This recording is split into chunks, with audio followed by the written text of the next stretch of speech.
Hillary, Yes, Dr. I can't hear anybody. Kingsman. We can Maj, hear you. can you hear me? I can hear Hillary Okay. too. I wanted to say something very quickly. I think the contributions are very good, but I would urge us to remain very focused. Our agenda is to bring down the regime. It's not to disrupt civilians. Our agenda is to stop Ruto from his ongoing tyranny. It's not to make life uncomfortable for fellow Kenyans. So let's get that very, very clearly. If we are not targeted, then we can't succeed. So if somebody was to say that we are 10 million people on the street and we are targeting public spaces, say, for example, Arambe House, State House, any space where these vagrants stay or work or purport to work, that is legitimate.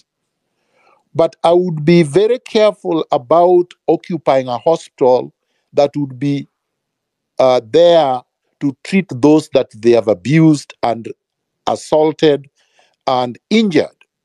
Because we want doctors to continue working so that they can treat the injured, so that they can preserve life. So those who are free can join us, but it can't be by force. We can't force anybody to demonstrate. We can't force anybody to protest. People would have to exercise their democratic right to stay away from the protest. That's part of the society that we want to build. There is no society we will create that is based on force. We will be replicating Ruto. We will not be solving any problem. So let's be very clear. We want to solve a problem, and our solution cannot imitate the problem. Our solution has to be better than the problem. Thank you so much, Dr. for that clarification, which is indeed very important. We do not want to disrupt any activities, and we also really at this point out that the demonstrators should really align to the given given laws while expressing their rights. Hillary, whom did you cue next? Okay. Maj, can you hear me? Yes, I can hear you. Oh, all right. I cue in Joe Karani, Mwangi, then Nyaradwen. Okay. Joe Karani, are you here? Yes, I'm here. Go ahead, man. A good evening to you all. I really want to thank Dr. Miguna for keeping us, making us stand on business. Because for me, mine is very small. It's just something that I've noted during this movement. And I think it is important that we point it out and understand this. So we're at a time where our selfish ambitions have to be put aside. We have to sort of do what is best for the group. Now, I'll talk about it by using illustrations. At the end of last week, there are two people who gave in to their selfish ambitions and derailed the conversation around the movement. I don't want to mention their names, but you know who they are, the music guy and the other car guy. They gave in to their selfish ambitions and derailed what we're doing for this country. And now I will use another illustration of somebody else who ignored the noise and just went ahead and did what was good for the group. And I can mention her name, Hanifa. We dragged her through the mud.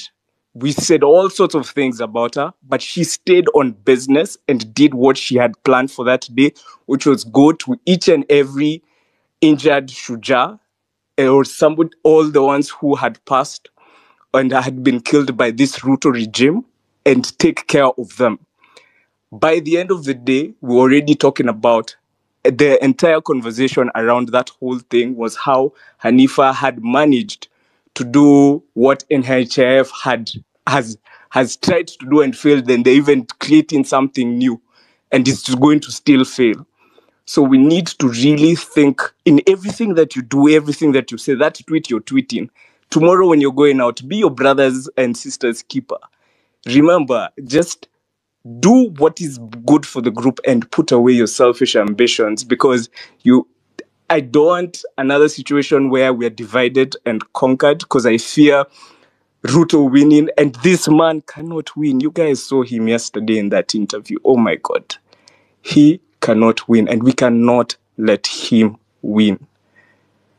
I know I've heard all of you, and I know each and every one of us wants a better Kenya, and that's what we are fighting for. So let's keep up the fight. Let's to talk kesho, see what 10 million. Let us fight for a better Kenya. Maze, that's all I have to say. Thank you so much, Karani. We have several tweets coming in and some reports that all other counties, so many counties are ready, and young people are. There are many people. Some have now starting. I even, can't hear anything. Dr. Miguna, can you hear me? No, it's only now I'm hearing you. I was not hearing you before. Okay. Let Hillary try to speak again, and then. Dr. Can you hear me? I think Dr. is and Maj, can you let Kigame speak? I know probably he has not requested, but I see him in the crowd, and it would be important probably to hear his voice. Yes. Okay. Yes. Okay. Yeah. Let me send him the mic. And can you, Dr. Miguna, can you hear Hillary as I bring on Dr. Kigame? I can't hear Hillary. Okay, Hillary. Dr. cannot hear you, but if you leave, the space is gonna drop. Let me see. Let me text you and see how we can proceed with this. Dr. can drop, then come back. I think maybe that can work. Okay, that's also possible. But Ruben Kigame, we would like to hear from you. Please pick the mic. Let me send you the mic. And so as we continue, there's somebody has requested me to ask, because there's a breaking news that Sakaja states that the demonstrations are not going to go on in Nairobi tomorrow. Is this because they have a flyer and then they have an Citizen TV logo on it? Please, let's take the next 5 minutes to confirm if that is true before we have somebody comment on it. Hillary, who was next? Let's Mwangi, are you here? Mwangi, Nyaradwen, go ahead. Thank you, Hillary, and everyone today on this space. My question, yes, I can see Dr. here. My question was to Dr. Miguna.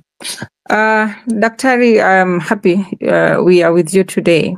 And we have realized that this war is not only about us. There are infights within the same government. And as our protest has always been peaceful, and I insist we have always been peaceful. Nobody is going to convince me otherwise, because I saw policemen shoot at shops with live rounds. So it is the police. And then there was also some people that came in later, and apparently these people had weapons. But I am sure those people are not Gen Zs. Now, to Dr. For the sake of protecting ourselves, because myself, I'll have to be on the ground tomorrow.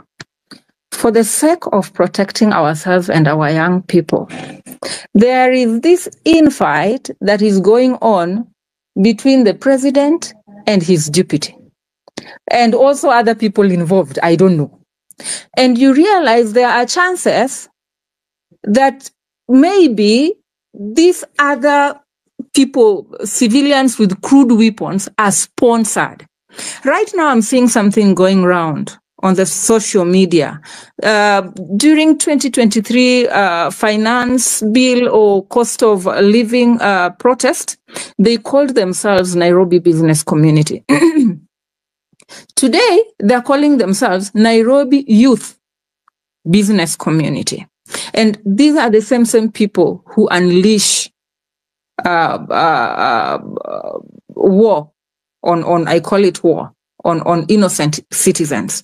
Now, is there a way? Is there, being somebody who's on the know-how, is there a way we can identify ourselves without having been the target?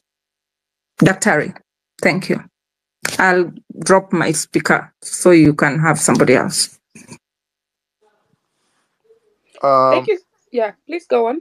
Yes, thank you. Nyaradwen, I understand what you are saying. Yes, we do have a problem, which normally in political science they basically call elite fracture. So there are divisions within the executive, but that should not concern us. Those are their own problems. We should not care about their problems, and we should not focus on their problems. The people that were sponsored, the people that came with weapons, were sponsored by the same government. I believe these people were Farouk sponsored, they were Oscar Sudi sponsored, they were Ruto sponsored. I think they are using Rigathi Gachagua as a red herring. Rigathi Gachagua is not part of the protests, so they cannot bring him in. He's part of them. He's Ruto's deputy. He appointed him, and he's in government, and he's part of the problem. So let us not be diverted. I think that if we are all dressed the same, it's difficult because it's quite a large number, and some people don't have the ability to make T-shirts or to buy. But if we can, I think that dressing in white and black and green were the three colors that were chosen. And for people who can carry the flag, water, everybody should carry water if they can, because it helps with the tear gas. And then just stay together. Don't spread out. Spreading out opens up those who spread out as easy targets of attack. Because once you are alone, that's how they cornered Rex. Once they find you alone on the street, they can shoot you and there is no accountability. Nobody's taking pictures. Nobody can come to your aid. So as much as possible, let us be together, and let us be together in huge numbers that they cannot confront. Ruto is weak and down. Yes, they say that he's lethal when he's down, but I can assure you right now, Ruto is defanged. He has no poison, he has no teeth. He has to go with this entire regime. Thank you so much, Dr. And another thing, and Yaradun, that was a very good question there. Another thing that I hear people speak about on the streets a lot is that, you know, the division that Yaradun is expressing now, that, you know, they could be fighting each other, which doesn't appear to make sense because, as Dr. rightly says, they're one team. So constitutionally, if one resigns, the other has to go with it. So I think that idea of letting citizens think that they're fighting each other is just a propaganda there to try to bring in the tribe issue again, and just to just bring in divisive aspects into the conversation. Godfather.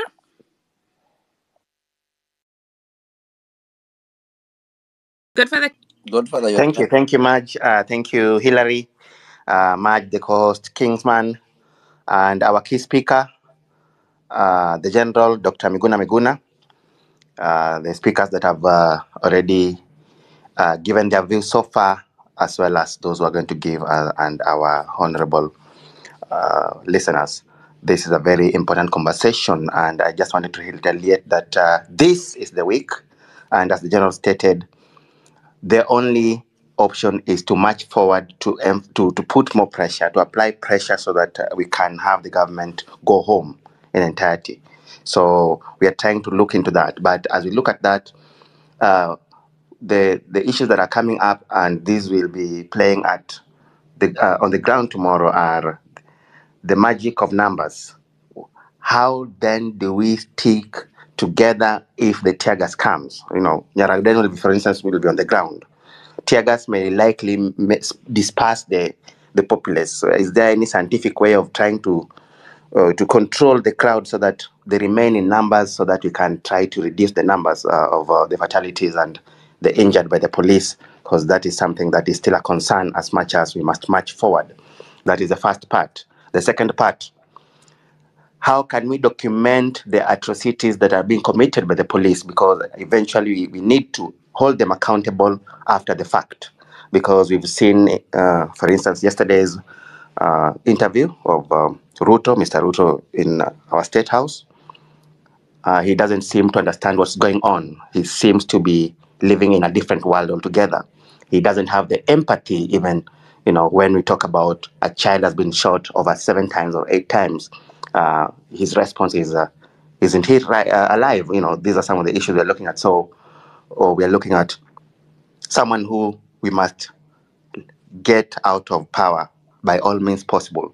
And we expect that they're also likely to use a lot of force. So how do we document these atrocities that are likely to be committed by the police and other criminals, so that we can try and also hold them accountable after the fact, apart from the citizen journalism, which I believe most of them will be having smartphones to try and record this.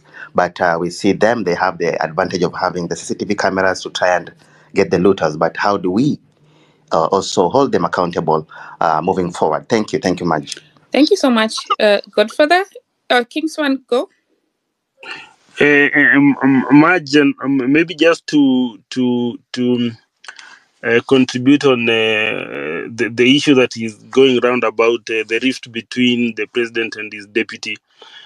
I think that is their problem as KK. And even from my tweets, I've kept on saying that whether, like, I saw the deputy president saying that like his sons didn't approve him supporting the deputy president, then I think those are elite issues and they are not our issues. So whether they already, as a people, we have said we are tired with the KK. So if there is a rift between them, then it is, when they are divided, the easier they fall. So it is better for us as a unit that they keep on having infights, because when they are divided, then it is easier for us to attack.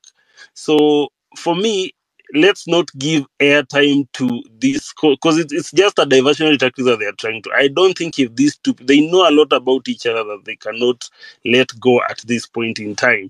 So my sentiment is, let's not try to give oxygen or life to the sentiments that they are having between them. They are deputy, and that is their own issue. Our issue is about tomorrow, about Occupy. It's about our issues as a people united together as 57 million of us. So hata wakiamua sahi waenda wakulane mangumi huko State House Road, walimane. That is none of our, wapigane, whatever their problem is, we don't give a hoot. So let's focus on the cause. And the cause is about us being on the road tomorrow, in the streets, everywhere in this country, marching peacefully, 10 million of us.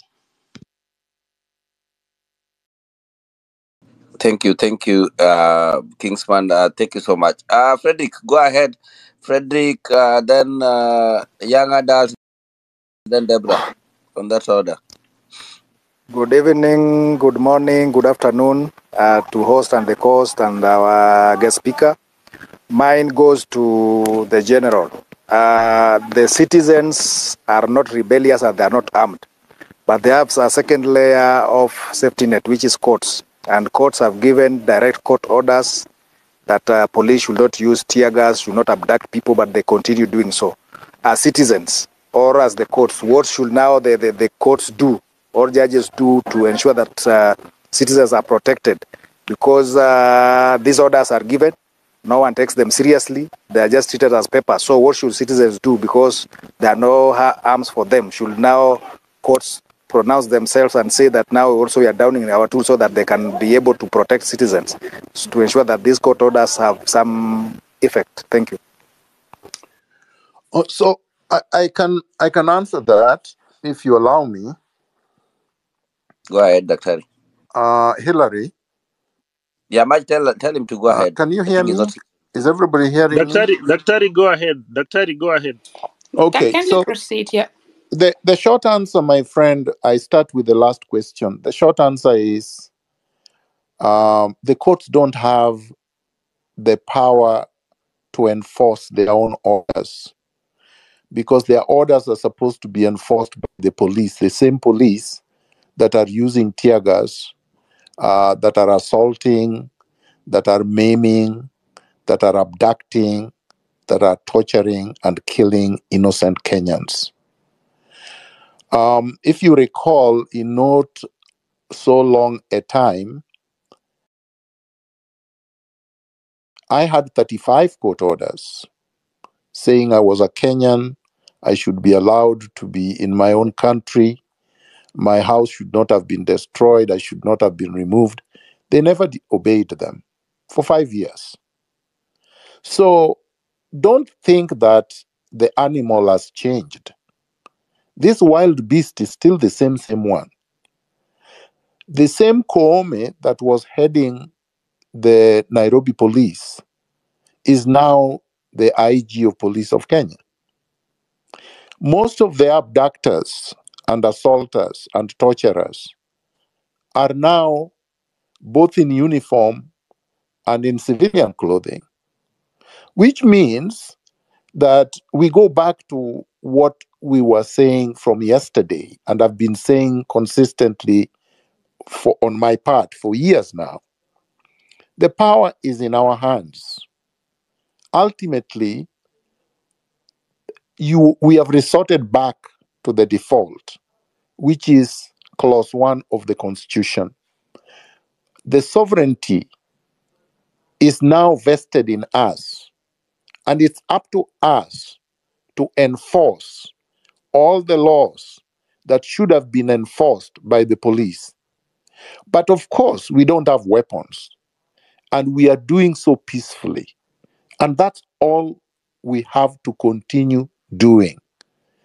But to do that effectively requires that we show up in large numbers. That's the only way to do so effectively. Essentially, to occupy all the spaces. And if and when we do, because I don't think that it's been done as effective as we can, then there will be no tear gas. The police will be rendered impotent. There is no police that can throw tear gas to 10 million people in the CBD, for example. That would be suicide. So they won't do it. So the next question was with respect to, I don't know if it was the fact that they have weapons and we don't, or they can come with weapons and we don't. And I think my answer still remains the same, that if we are 10 million strong, that they won't be able to do that. I think that is where we are. That is what we have to emphasize, that everything relies on the turnout. And if we remain peaceful and people can see a regime shooting at peaceful protesters, the regime loses credibility and legitimacy. Regime falls on its own weight. Even the UN, and we do have people supporting us from all the way from the UN and many of these governments right now, they will denounce the government. It will be a pariah regime, and it will be subject to indictment, and their leaders will be subject to prosecution in many jurisdictions. There are other things that are happening that I will not disclose, but there are other things we are doing. There are other things we must do. So those who work for international organizations that are here and are listening, you know what to do. Those who are practicing law internationally, you know what to do. Many of them are aware of what happened to Pinochet in Spain. Pinochet was the biggest dictator and tyrant in the 1980s and early 90s. And a small magistrate in a small town in Spain arrested Pinochet in Spain. And that was the end.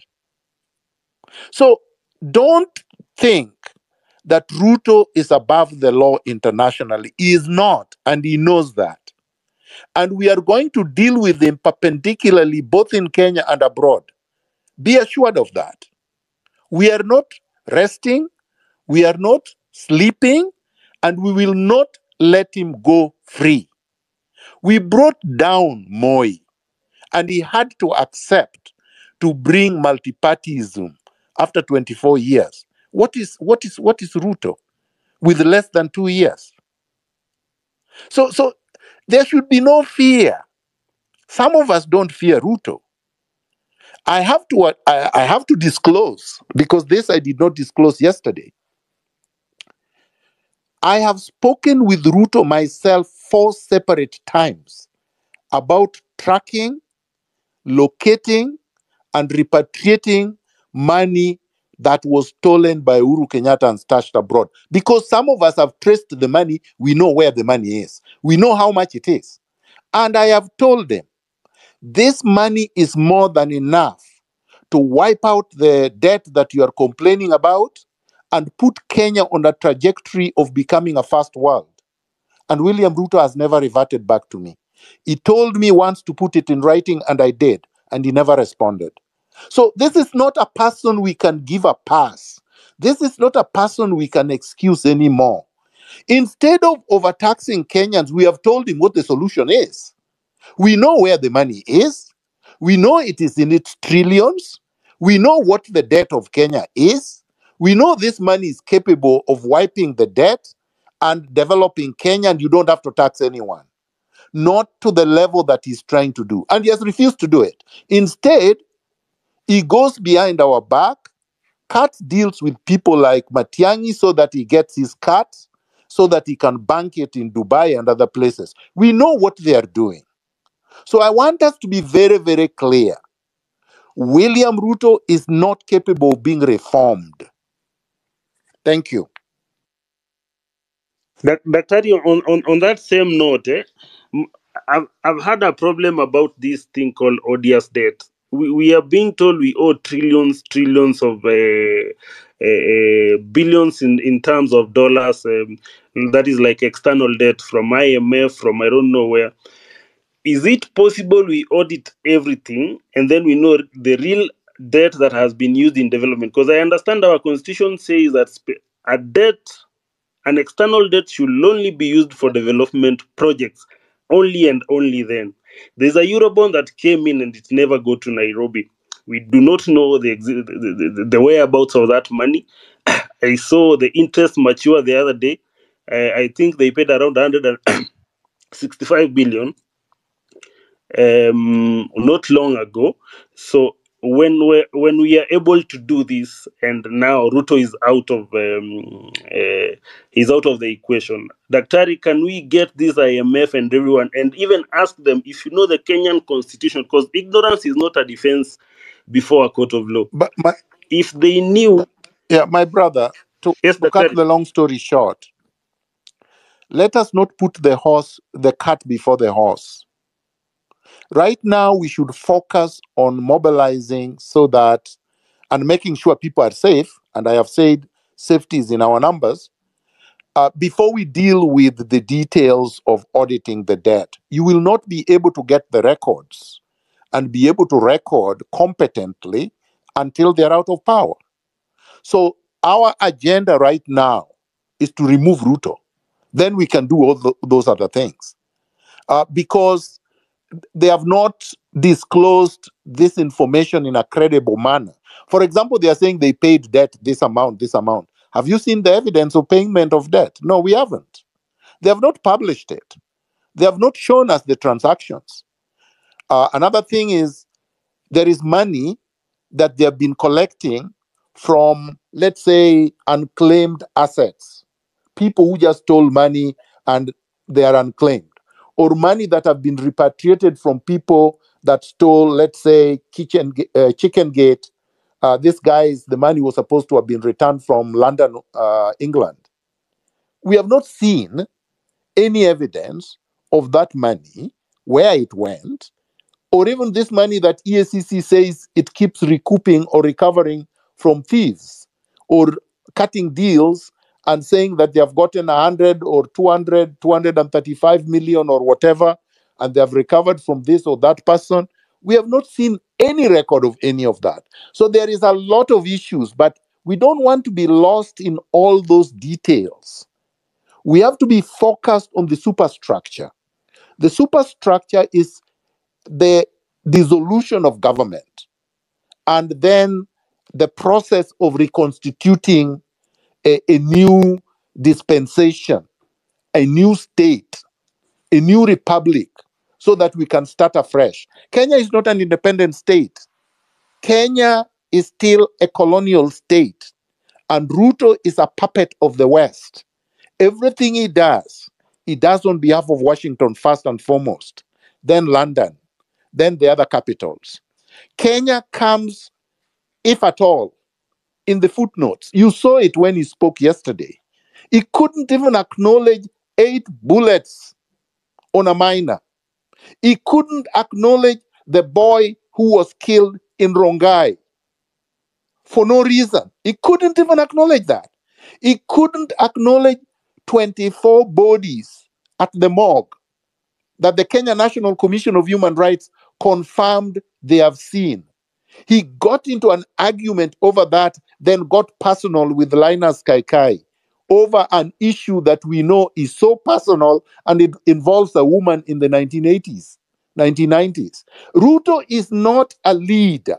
Ruto is not a legitimate president and cannot govern. Thank you. Thank you so much, Dr. Thank you so much. Okay, Can I go briefly, Dr. Who's speaking? Benji. Benji, I'll give you the mic in a few. So I just wanted to say that there are 2 people who have Dr. messaged Can me. I go briefly? Benji, can you hear Benji, me? please put your hand up. Put your hand up if you want to Paul. speak. There are a lot of people who are on the queue, and then you will be given the mic. So as I was saying, there are 2 people who have messaged me now. One of them is requesting Kenyans in Kenya to use VPN while spacing. And another one, I just said, he's from the candle lighting event of one of the fallen heroes. So I will add him to the mic, and then he can, also share about that. Hilary, you'd queued in Deborah, right? She can Deborah, go ahead. go. Can go ahead. Thank you, Hilary and Marge, for this. I just want to also add a sentiment on the infighting within the government. To me, I think it's a good cop, bad cop. So one cop is a good cop and the other one is a bad cop. So we should not be, we should not have any side shows with that. That's their own problem. Now, a question that I have for Dr. Miguna. We watched when Keter was being abducted. What can the citizen do? Because people were there videotaping.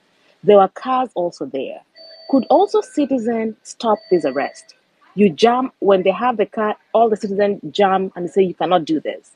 Or is that dangerous? That's number one, a question for Miguna. Another thing I also want to say, this year is election year in the United States. We need to bombard the State Department with emails, with Twitter, with pictures of the people who have been killed, with pictures of the demo, and also tagging Secretary of State Antony Blinken. Also Biden, they read these things. They want to be in the good books because in November, there's election. So we have an opportune time. Let's put pressure everywhere that we can and tell them what you're doing is wrong. You need to denounce this. You need to denounce people who are being killed on the streets. So that's also how we can put pressure. So thank you very much, and also condolences to the people who've lost their lives. Thanks, Deborah. And now we move to academia. And Dr. you can chime in anytime. Academia, 2 minutes, please. Thank you very much. My 2 minutes. I think the system is rotten to the core, and anything that they are doing, the only option we have is to remove the regime completely.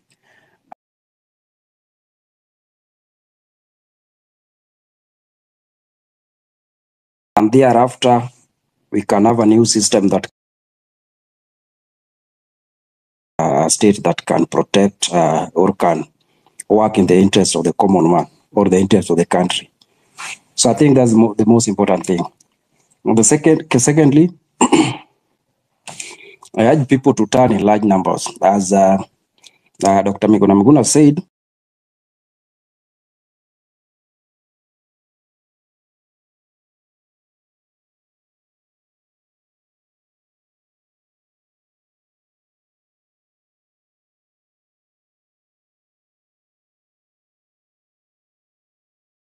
Kenya on the right is to complete overhaul of the system. And this is the time that we have to use. Otherwise, if we go into the judiciary and all those things, there's a lot of things that happen in judiciary. And therefore, the main focus that we should do now, how do we get the rotten regime out of our way? That is the big question that we have, because we only have one thing to do. One question, how do we get this government out? That is one fundamental thing that we need to do. So everything should revolve around the best way, constitutionally or democratically, whichever way we can get this government out so that we get what can work for us, because it doesn't work for us. It has never worked for the common man. So this is an installation that was put in place to serve the interest of politicians or politics or other people's interest, not the citizens' interest. As I end, I want to say that there is no, the first article in the Constitution talks about the power of people and shall be exercised in accordance with the same Constitution that we gave ourselves and the governing authority to exercise everything, but we retain the absolute power. So we are now going direct to govern ourselves directly. So nobody should question what people are doing, because that is the essence of this Constitution, is that we protect it indirectly or directly. But the first thing comes is you may exercise it directly before indirectly. So what does that mean? It means that it recognizes that the power belongs to the citizens first before we delegate it to any other person. So let us use that. There is no any other article that comes above Article 1, and that Article 1 recognizes the power of people. So any other question should revolve around the sovereign power that belongs to people, period. Anything we are not going to listen to. We are going to use that and get our country back on the track. Thank you. Thank you so much, Academia. Hillary, go. I wanted to intervene just briefly, Okay. please. Yeah. Go So, on. Maj, there was a question that was asked of me about, and it is an important question. What do we do if we are in the situation that Keter found himself in, being abducted on the street? You saw people standing by and whatnot. I think the Keter question, if I address it directly, the people who were standing did the right thing. They recorded what is happening. They gave it to the press. And then there was public pressure. Then Keter got released the same day. That is what should be done when you are not enough. They were not enough. They could not have fought with those men with guns. And they were just like 2 or 3 or 4. So if you are not enough, the best course of action is to record and then disseminate the information. However, like in the case that I gave the example yesterday, where they came and wanted to abduct me from the Intercon on the 30th of June 2018, when on my way to go to Uhuru Park in order to swear Raila in. I called in the NRM troops from Uhuru Park who surrounded the hotel, the Intercon, and prevented the abduction. So if you can get enough people to surround the abductors, you can prevent the abduction. Plus, you record it at the same time. However, if you find yourself in a situation like I found myself in, on the 2nd of February 2018, when they came at 3:30 a.m. in the morning in the darkness, hiding in darkness, broke through my gate, blew through my door, and then wanted to abduct me, the only thing you can do is send messages to people who can then come towards where you are if it is at night, so that they can either try to prevent it or at least record the abduction. You recall on the 2nd of February 2018 that there were a lot of people around my house, even in the morning when they were abducting me. They shot them with tear gas and almost, I think, injured quite a number of people and still abducted me. But they recorded it. So what I'm saying is that the circumstances of the situation would dictate what is to be done. If you are alone, you cannot fight with them with your bare hands. So just record the information. But if you are enough, you can overpower them. That is why the million number plus is important. Because if we are a million plus, they cannot abduct anybody. They cannot shoot at anybody. They will not be able to do anything. We will overpower them by our sheer numbers, even if unharmed. So really, that is the strategy. It is the simplest. It is the most effective. Thank you. Thank you so much, Dr. Would you rather we go one by one, or I take like 3 speakers and then you respond, Dr. Would you prefer? I think three or four would be better. Mm-hmm. Some of them just want to make comments, so they can go ahead. Okay. So that we can go quickly. Okay, fine. Hamix and then Samuel and Okombo in that order. Hi everyone, are you guys able to hear me? Loud and clear. Yeah, you're good. 2 minutes Thank you each, very please. much. Okay, thank you very much. So my points are very clear. I just want to make some commentary. And Dr. Miguna, you have no idea what you're doing to this movement. You're really emboldening us. I joined the space yesterday, and I heard everything. You're very objective, the things that we need to do. We need to be very objective, and that really sparked a fire in me. And then there's this video that has been going rounds, I don't know, by some young guy on the streets who was, that video spoke to me, and I just felt like I need to be on the streets tomorrow. And for the first time, I was like, I'm not even afraid to die, because there is strength in our numbers, and that is something that we really need to do. We need to turn up in large numbers, because if we give Ruto a chance, he's going to come and finish us all. And one thing I also want to say is about, let's not buy into this government propaganda. I think government is using old tactics to, try and solve, emerging issues, which is not going to work. So we already know their old tactics, which are already washed out. They're trying to sell us fear, telling us the military is on the streets. But I'm so happy that people are still going to turn up. They're trying to create a lot of misinformation and propaganda just to cause a lot of fear. They're still going to, they're still abducting people. So they're abducting people.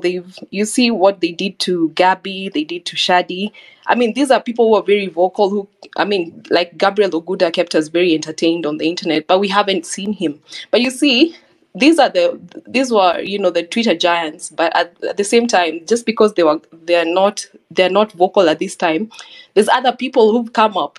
So if I know the government is here, the NIS is here, and they're listening, I just want to let them know that you can abduct 1 million of us, but there's still 1 million of others who are going to come up. I mean, the cells, the abductions, your Subarus are not going to be enough for, you know, to accommodate all of us. So those are the things I just want to say. And also, just this is a formal request to Dr. Miguna to just ask him to unblock me, because the reason why he blocked me is because we disagreed on Ruto. So I guess we are on the same side at this moment. So Dr. Miguna, kindly unblock me. I really would love to, you know, feed from your knowledge, and just your voice very, you know, you're strong, and you have no idea what that is doing to the rest of us, even the ones who are afraid of going to the streets. That is something that is really emboldening us. But thanks for holding So if somebody this could space. text me your handle, because I don't see you, I don't know what your handle is. That would be helpful. Yeah, Hillary, okay. I will Hillary, do that. please No, Let's just text have text that. Dr. me. Let's have Miguna that my handle. sorted on the side, Hamid. Yeah, Sweetheart, okay, you. thank you. Thank you. Hillary is gonna do that, and so of course I've also had to unblock a few people so that they can participate. But if unblocked, there's a reason why you were blocked. So if unblocked, please don't continue the tirades of insult, because you know, we're all human beings, and I think we have a right to also decide if we want to keep off negative negativity out there. And remind them to follow each other.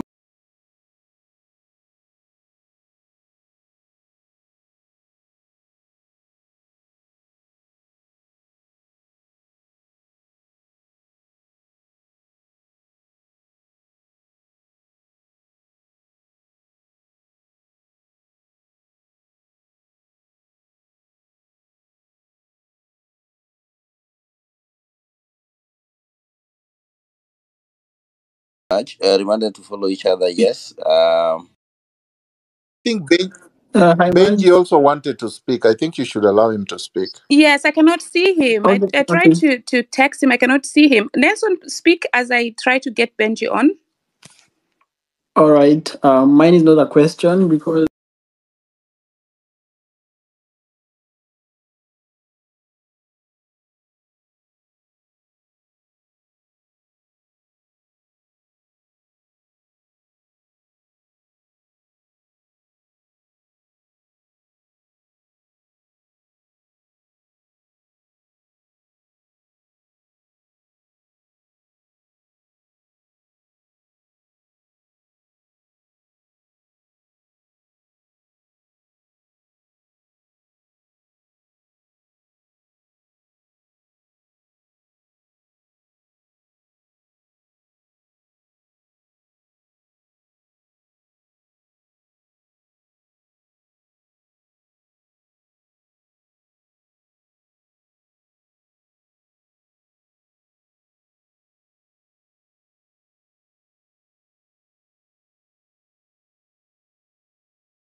as Dr. Miguna says, this is the right opportunity to reboot the country. It's actually the right opportunity to reboot the system because we have been subjected to a critical juncture where it's like a crossroad. We either go the way we are used to, or we change, we make a complete U-turn.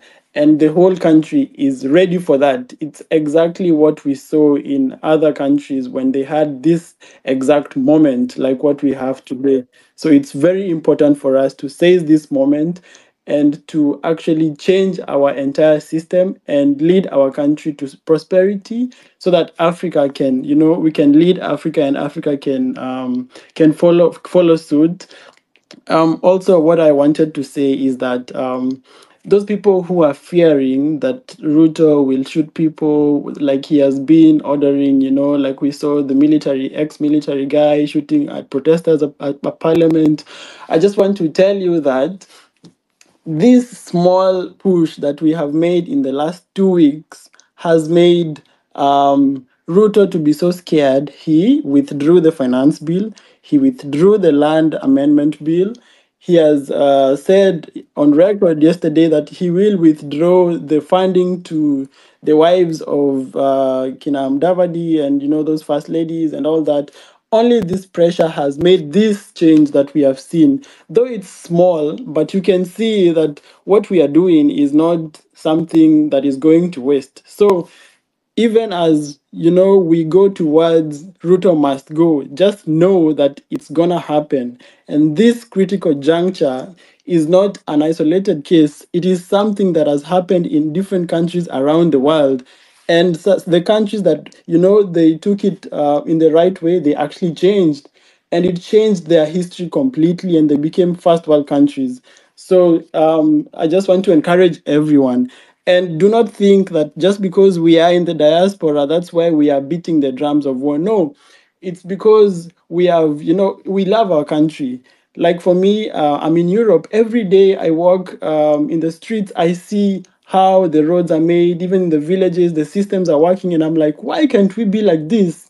This is the moment to make our country to be like that, so that Ruto does not have to send our sons and daughters to Saudi Arabia to become slaves and to be paid minimum wage, because no one in these countries will pay you like they pay themselves. They will pay you minimum wage. And it's even lower than minimum wage, because I saw Ruto was saying some people will be paid $1,500. That's below minimum wage in most countries, like in Europe, in Saudi Arabia. In Saudi Arabia, the salaries are even 10 times higher than in Europe. So if you're being paid $1,500, this is you're a slave. You're a slave. So Ruto is sending Kenyans to become slaves in these countries. Thank you. Okay. Thank you Thanks, so much. Nelson. And can we please try to stick to 2 minutes each? And Benji, Would you please give me a chance to speak, because you gave me a chance but the mic seems there was a problem. okay, there's a lot of mic issues. But I think as much as they come back, they need to raise their hands Yes, so that yes. So you cannot just Tabitha and talk then Paul, randomly. and 2 minutes each. So that let me explain. Once you 1 minute is over, I'm going to raise my hand, and then that means you only have 1 minute to go. So once you start speaking, kindly check on my profile, at least for time orientation, because there are many people who are waiting. And let me try to add Benji again. I don't know what's wrong with his handle. He dropped again. Tabitha and then Paul. No, there was Wakili. Tabitha and then MC Wakili. Yeah. Thank you very much, Maj. I hope you can hear me all. I'm Can you hear you, Tabi? yes, Yeah, Tabitha go ahead. Kutu.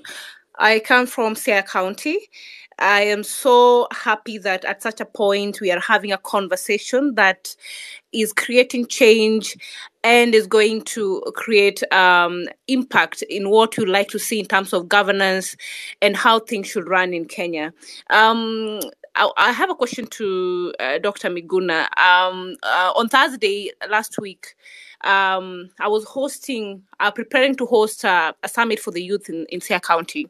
And I was, as I was going through the town, and there was the protest by the youth in our county, and I witnessed a shooting of one youth by the police in Sia town, as one person who was trying to ask questions of why would you shoot a young person who's really protesting about the very hard situation of life. And the youth was just crying that they have graduated, they don't have employment. And the police ganged up, and the people who surrounded me were saying that there had to be one person to die for the youth to, calm down and, try to do these things in an orderly way. So as a person who felt agitated, what can I really do? Because I really feel that if it is not addressed, then many other youth are in the process, even in the next protests, are going to have this kind of fatalities. They're going to perhaps be shot dead again. And yet what they're asking for, and what we are really asking for as the young people, is a transformative way of governance and and our issues to be heard. So how do we move from here? And what is the role of the general community? Because I believe that we have a role to play. So how do you deal with such a situation where others feel like it's vindicated or it's okay that the police had to use one youth so that other youths could stop being rowdy as they claim? How do you deal with this? Thank you so much, Tabitha. Maybe Benji can go and then Dr. will answer those questions. Benji, over to you. Much obliged. Thank you, everybody. Thanks, Dr. Miguna, my friend. I just want to express my deep disappointment. Is it talking really much? Nobody's speaking. No, Benji is speaking, but I think somebody is tampering with your mic as the host. But you cannot drop, because if you drop, you're gonna the whole space is gonna drop. He is indeed speaking. I'll text you what you can do. But Benji, please proceed. All right. Yes, madam. I was just saying that I'm deeply disappointed and, to be honest, extremely concerned. Here is a country in a deep crisis of the president's own making. We have now, for more than 2 weeks, just been completely inside of a revolution. We are on international news in every channel. Al Jazeera have done a documentary. Unarmed youth are being shot. Parliament has been banned. The Chief Justice's office has been banned. Ruto gave an interview yesterday. It is now 24 hours. Ruto seems paralyzed and trapped.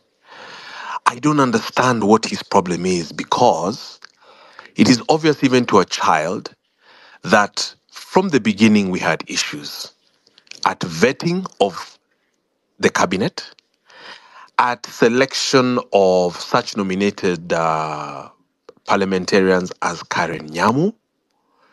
The finance bill, even from things like not just adding taxes on pampers and whatnot, but even adding taxes on wheelchairs.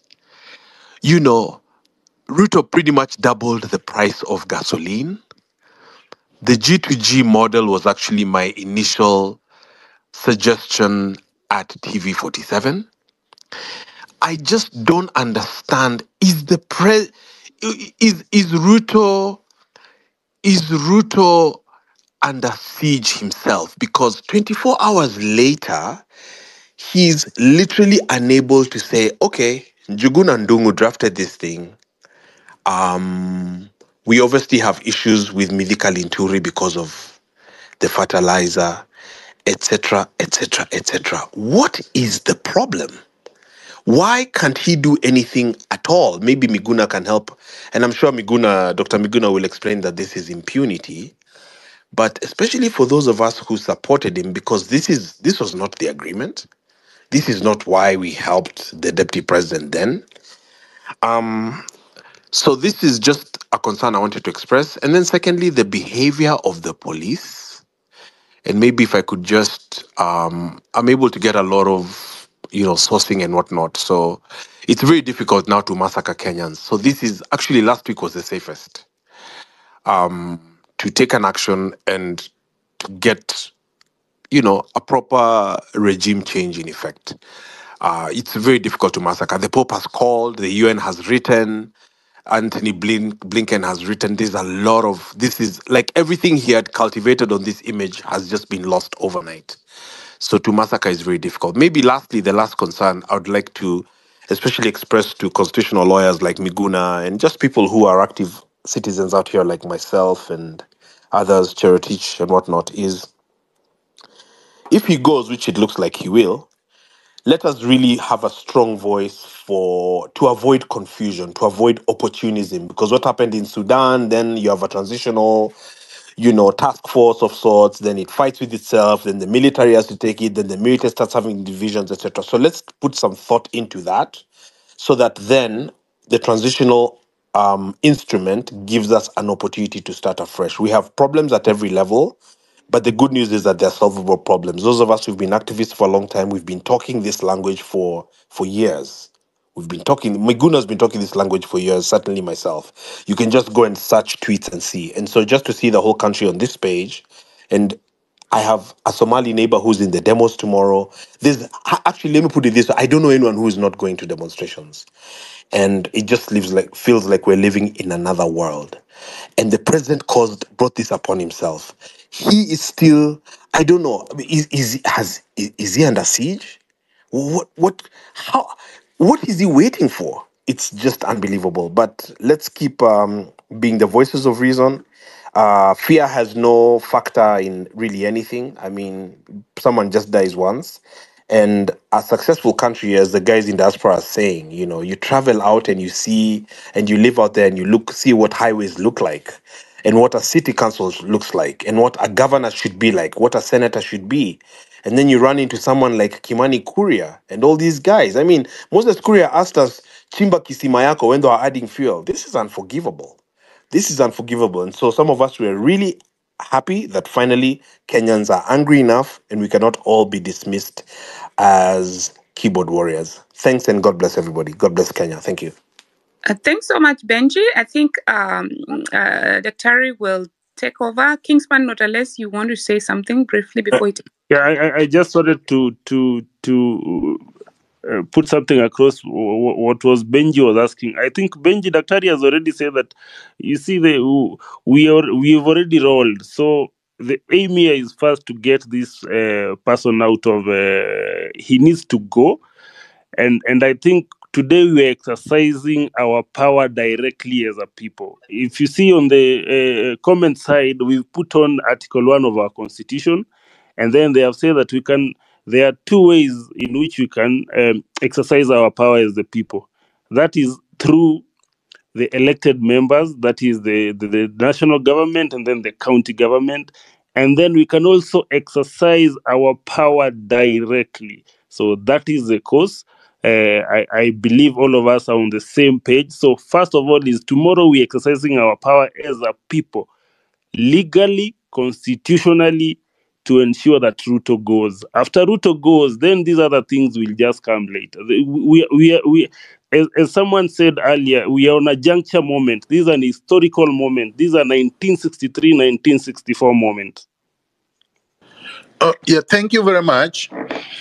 So I will start with what Deborah was commenting on regarding bombarding for people who are in the diaspora or people who are capable of reaching the puppet controllers, the puppet owners in the Western Hemisphere. This is exactly what I said yesterday. I said, if you can reach them by email, do so. If you can reach them by phone, do so. Bombard them completely.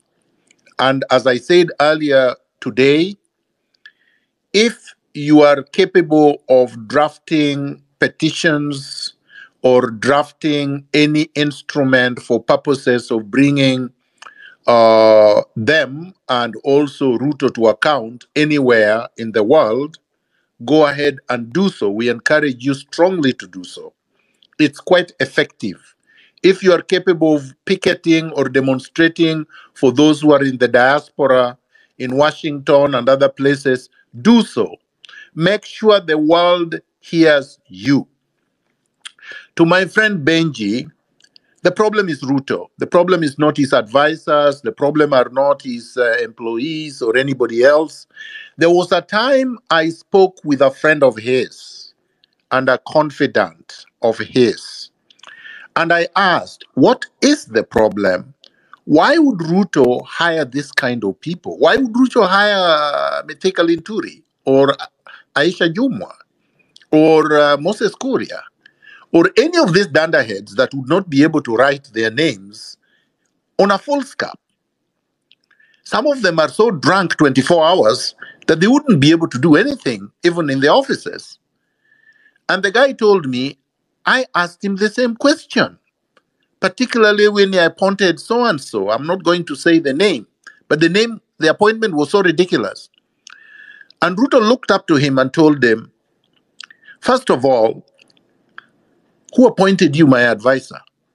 Essentially saying, you're my friend, but you're not my advisor. Secondly, who told you I appointed them to work? In other words, Ruto says he's the only one who is supposed to do everything, and these people are supposed to be puppeteers who follow his direction. So whatever has happened, he has directed. Whatever has gone wrong, he has approved, authorized, and directed. He is the problem. He thinks he knows everything and he knows squat. He thinks that Kenya is a chicken coop that he can micromanage. A country is too big, too complex to be micromanaged by an individual who does not know his left from his right to begin with. Being eloquent is not knowledge, and we must disabuse him of this. A country, even if you are the most intelligent, you wouldn't have enough hours to be able to dispense your knowledge on every sector in every sphere. So Ruto is the problem. And then the regime he put in place must fall with him because he brought them up and they have failed us. So I believe I'm answering Benji in a way that we are dealing with a psychopath.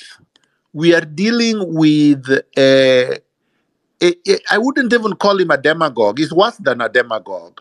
There is no English word to describe Ruto right now.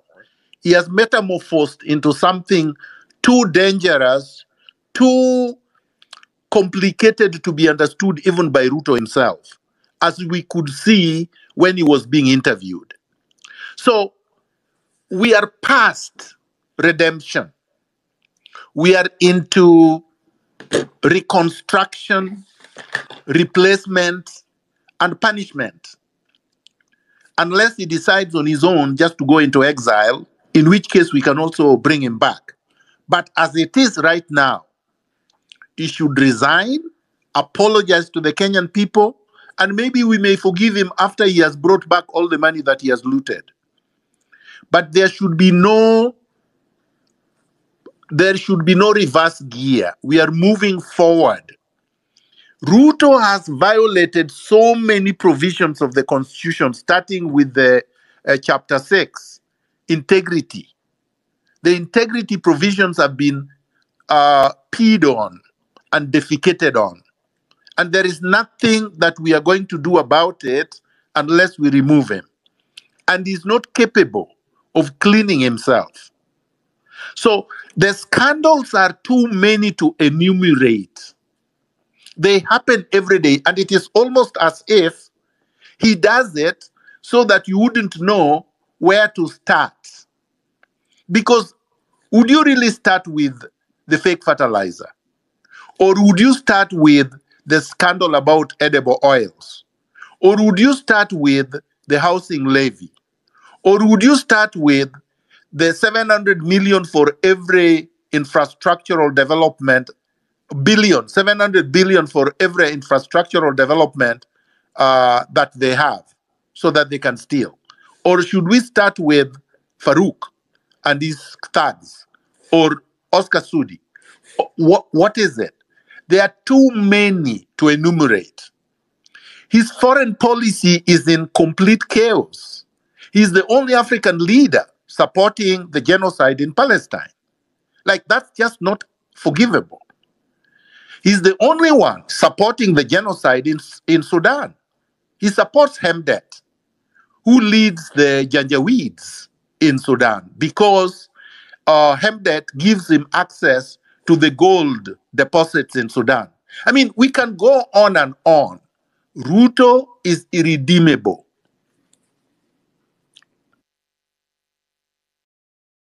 Yeah, thank you so much, Daktari. I think, guys, check your network because many people are dropping. Sometimes here we didn't even have ghost. Can you hear me, So, Hillary? yeah, I can hear you, Kumukeni. I can hear you. I can hear you very well. I don't know who's coming next. We have Mwaura, we have Mwok, Can I just Miriam. I just wanna You can hear me? real quick, Hillary, because Okay, go it ahead. seems like we are beating this horse that is already dead. We've all agreed we're going to go take Ruto out. So I don't see how productive it is for us to continue talking about getting Ruto out when we've all agreed. So Right. And it keeps being pushed away, but this is a conversation that must be had. What is the way forward? We are having these rooms. It is best to use them for that, so that if there are skilled people in these rooms, they can start coordinating and organizing for that purpose. The other thing too that's not being addressed is the white elephant, the huge, no pun intended, white elephant of foreign interference that is not being addressed and keeps being pushed away when it is a very important factor in building a secure and sovereign nation moving forward. So please, if we can move the conversation towards those two things. Asante. But Madam Host, I thought we dealt with the way forward yesterday, and I thought we generally agreed. I'm not sure what the problem is, unless somebody has another I idea. can confirm your position, Dr. Miguna Miguna is right on this. But I've not had any contrary position.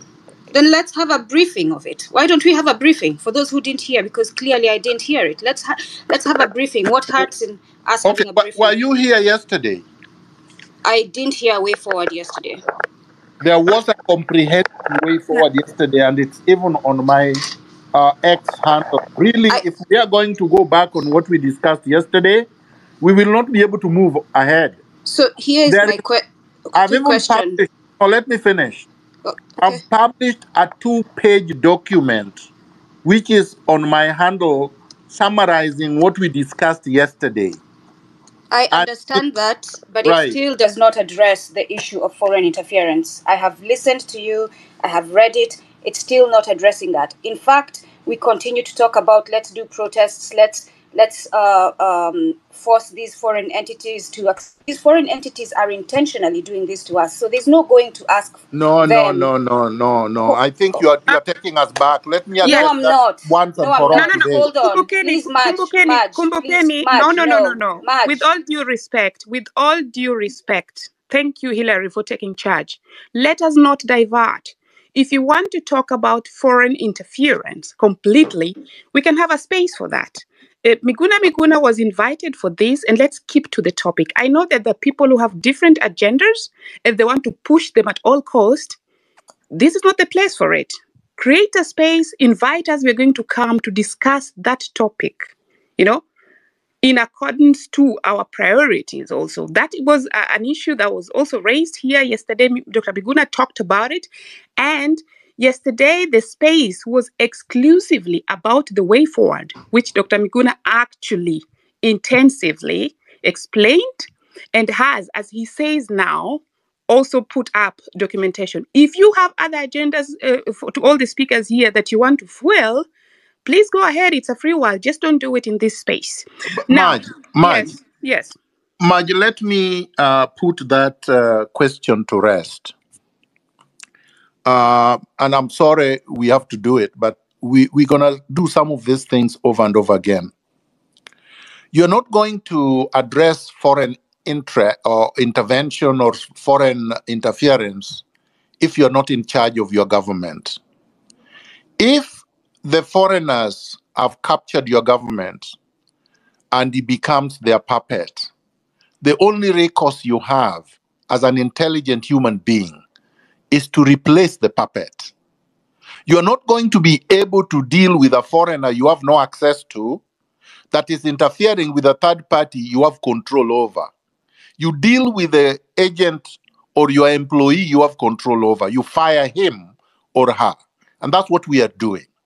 The moment we fire Ruto, which is what we are doing tomorrow, then that foreign interest or the interference will end. Because then we make sure that we don't get it anymore. We deal with the issues.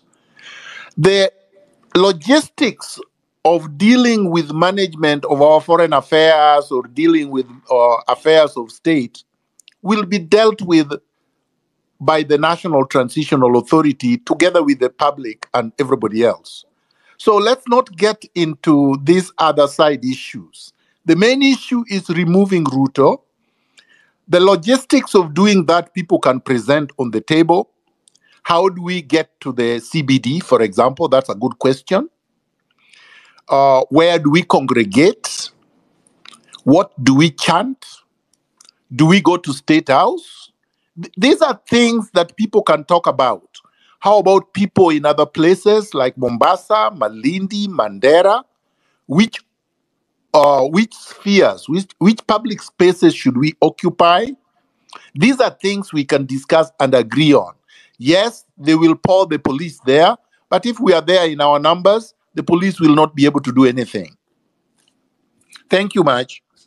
Thank you so much, Dr. And now we move to Maura and then Mariam Rose in that order. 2 minutes each, please. Mook, I saw you. I skipped you. You go right directly after Miriam and then Abdi and then Dr. will answer your questions.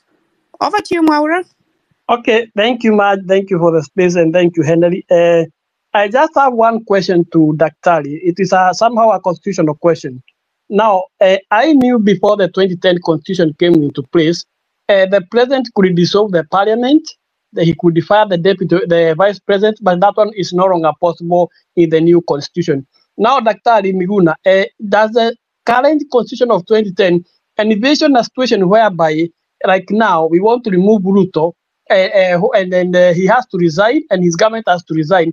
Is there an article that can take care of that? And the reason is this.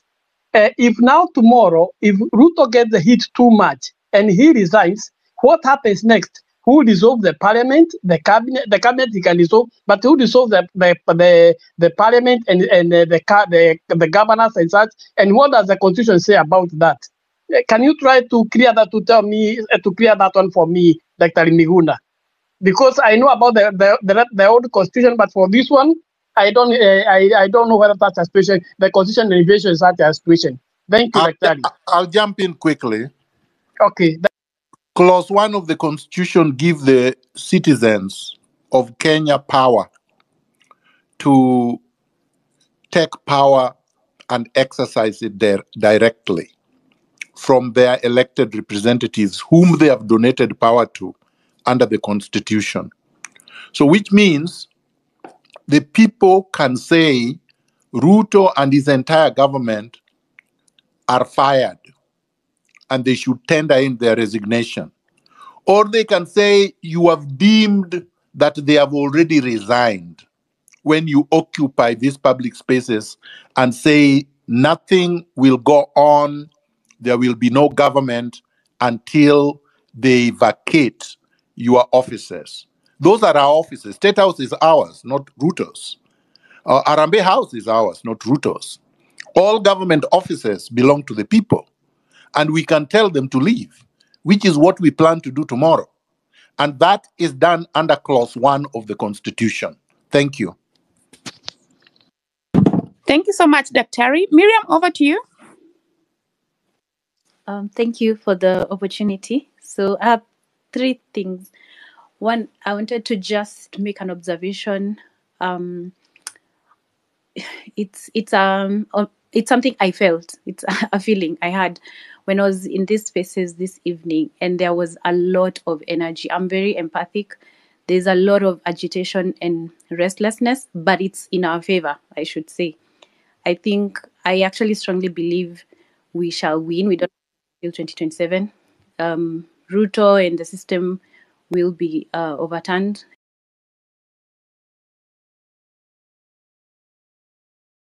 And we will be the case that the rest of Africa is going to look up. Agitation and restlessness in the air right now. And then as far as what Kumbukeni was asking about way forward, so how I can also state it is that what Dr. did yesterday was give us, what I hear is that there's a concept paper. It's a concept. And I like that he's actually mentioned that we need on the ground, vitu kwa ground, how will we do this? Are we meeting in City Park? Are we meeting in Uhuru Park? What are we doing? I had in another group someone suggesting we can go and sit down so that we are able to be distinguished from the people who will be maybe the goons. If they decide to destroy, we can have a plan to segregate ourselves so that we can have evidence that we were peaceful. So yeah, it's true. I agree with Kumbukeni to some extent that we need tangible way forward. So even in the event of, let's say, Ruto goes home tomorrow, who I know it can be organic, I appreciate that, but there needs to be like a clarity of sorts. It will help. The same way the paper he presented yesterday it's clear, and I'm very grateful for that. But the next step isn't that clear. I don't know whether we'll wait for it to be organic still, but I feel like if we leave loopholes, that's when we can now end up becoming like the countries we keep saying we don't want to become. Then the third thing is just, I was curious about, this one that I don't have to answer, but I'm honestly curious why you are rallying behind Ruto. Yesterday you said it's because you knew he was weak. Were you doing it because you knew he was weak? Why did you support him if you know he's not a good person, he's a psycho? And then the last thing is, I wanted to just mention that, like I said, I'm empathic, I'm very spiritual, into the spiritual, and I know that energies are energies. You can't deny there is that part of life as well. And what me and a group of us have been doing is raising the vibration through chanting. I have a space on Twitter. I invite chant and raise the vibration, because positive vibration will also chip into the cause. It will also contribute to this cause, because positivity is positivity no matter how it's done. So if anyone is interested, just hit me up. Thank you. Thank you. And Matt. yes. Yeah, as you come in, there's a question that was asked by a lady. I can't hear you. Yeah, Go you ahead. can completely not hear Hillary. That's okay. Somebody who's listening now is trying to tamper with the space. Please, we are going to try to find out after all this has settled. It always leaves traces. So that the first thing they always do is to make sure that the host does not hear people, but the host cannot leave, because if the host leaves, the space drops. Hillary, that's why you cannot hear, Dr. cannot hear you. I can hear everybody, but But can I just answer the lady quickly? Yes, please. Because I don't think she understood me, and I want to be able to be understood. And I'm not sure why, because I thought I communicate effectively. But sometimes if somebody has refused to understand you, there is nothing you can do. All you can do is try to explain, but if they refuse, I really am not bothered. Number one, and I'm addressing the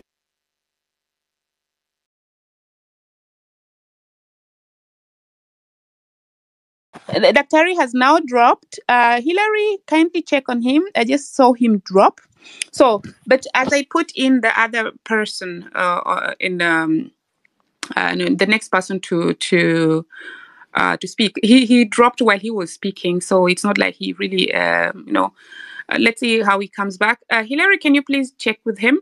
But Miriam, I think Dr. yesterday explained why he supported Ruto, and I'm going to explain it, and then he can also come and give a summary. So according to him yesterday, he said he supported Ruto because Uhuru was trying to impose Raila as the president, and he wanted to do away with the idea of a sitting president imposing another president on us. Miriam, that was clear. So please, let us be objective. I know that is what he said. Even me, I had that question before, but that is his clarification. So once he clarifies something, I think it just saves time.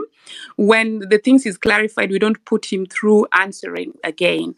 Another thing he said yesterday is that according to Article 1 of the Constitution, that is where when that is effected, then there's going to form like a transitional committee that constitutes about 54 members from different communities. And then from that, yes, he's back. Dr. I was trying I'm sorry. Okay, I am. then over to you. Yeah. I am. Okay, go ahead now. So Maj, I was hearing you actually, but I wanted to add to the lady, because some of these things are, you can't take out the fact that we are all human beings. So if somebody went to our home and bombed it, and then took her from our house at 3 o'clock in the morning, 3 a.m., and abducted her and tortured her for days and weeks, then took her on a plane and took her to Brazil and blocked her from coming back to Kenya for 5 years, would she support the candidate that person puts forward as a presidential candidate? Or would she try to remove that person that did all these things to him or to her and then blocked her from coming back to the country? And add to that, that person sedated you and you regained consciousness in London. You regained consciousness in London. You are dead for 8 hours and came back to life in London after 8 hours. Some of these questions are like Ruto yesterday. In fact, people who speak like that to me, I consider them pathological psychopaths, just like Ruto. Because it's like you don't want me to behave like a human being. How do you have the audacity to challenge my choice of trying to replace the people who did this to me? Because I'm a human being. They did this to me. And this person who did this to me had declared, and their supporters like you had declared, that if they won the election, I would never be able to step onto the soil of Kenya. I would only come back as a corpse. So let us be honest with ourselves. Let us be objective. And above all, let us try to exhibit some humanity. Because I know many of you have never been tortured. Many of you have never been abducted. Many of you have never been locked up or locked up of the country. To be locked out of your country for 5 years is worse than being jailed at committee. And many of you have not and will never go through that. And yet, I did not surrender. I did not go to Uhuru and say, forgive me. I did not do what Raila did, go and get money and keep quiet. And I've not kept quiet up to today. You owe me a thank you. Thank you. Thank you, Thank sir. you so much. Actually, thank you for clarifying because I'm not against you. I always follow you. It's just good to No, Miriam, can have you please feedback so proceed? that when I'm able to Miriam, okay. You're muted. Maj, thank you so much. Maj, there's one question I think that I didn't answer. There's a lady came here called Tabitha. She asked about when she was mobilizing youth in Sia County, and then one was shot and being scared and everything. I don't know. Can you retract the same question, Doctor? Yeah, I can. And the answer is the same answer I gave to Nyaradwen. Every circumstance dictates a different response. If you are many and you are capable of overpowering the person who is doing this, you should be able to do that. That is the responsible thing to do.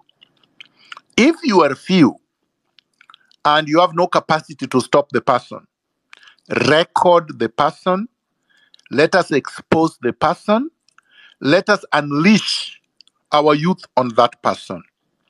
When we are able to deal with Ruto, replace him, reconstruct the state, we will be able to punish that person legally.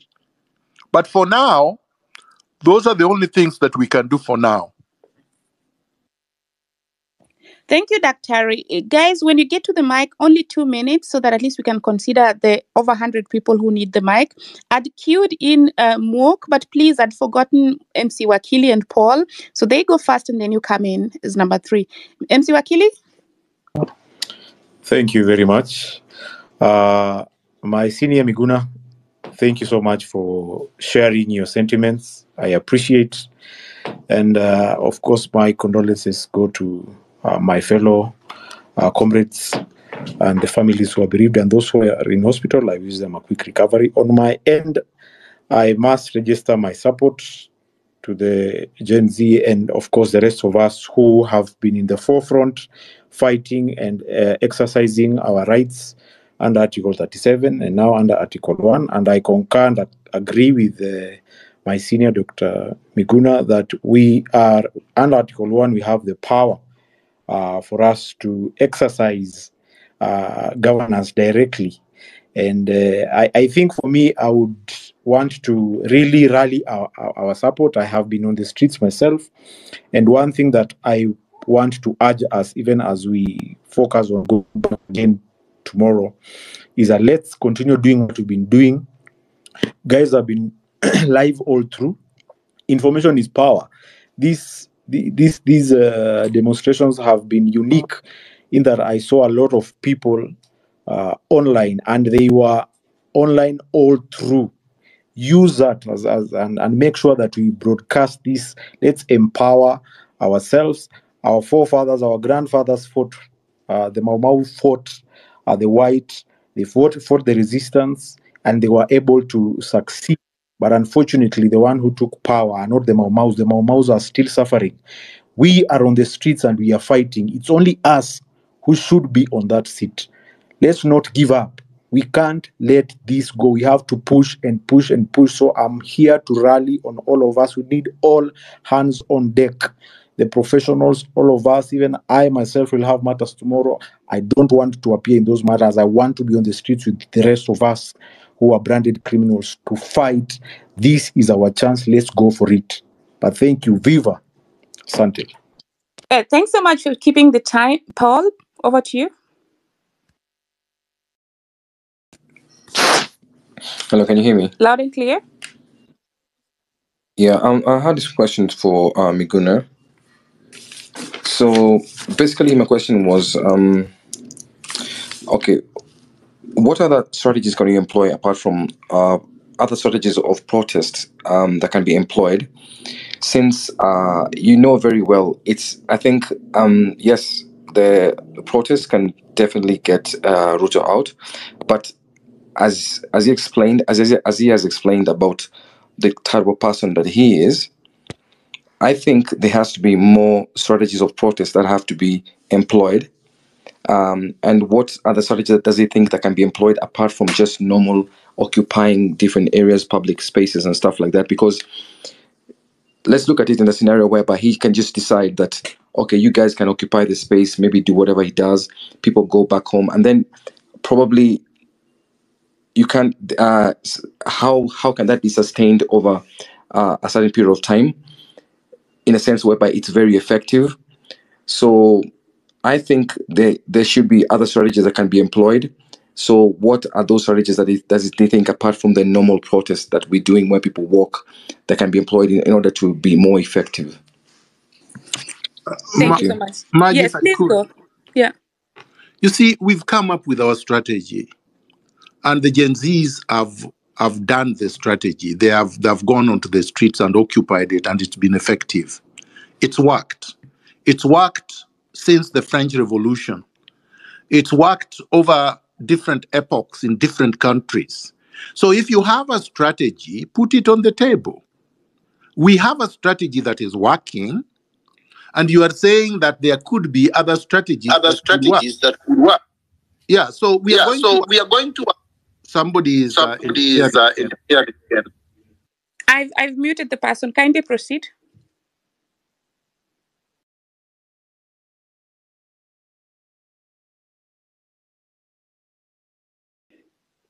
Kindly proceed. I muted the person.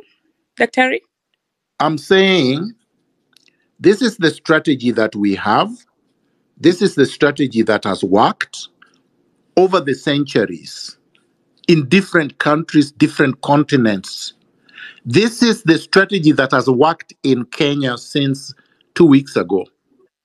So there is no reason to adopt another strategy. If you have a superior strategy and you think ours is inferior, then you better present it to the people.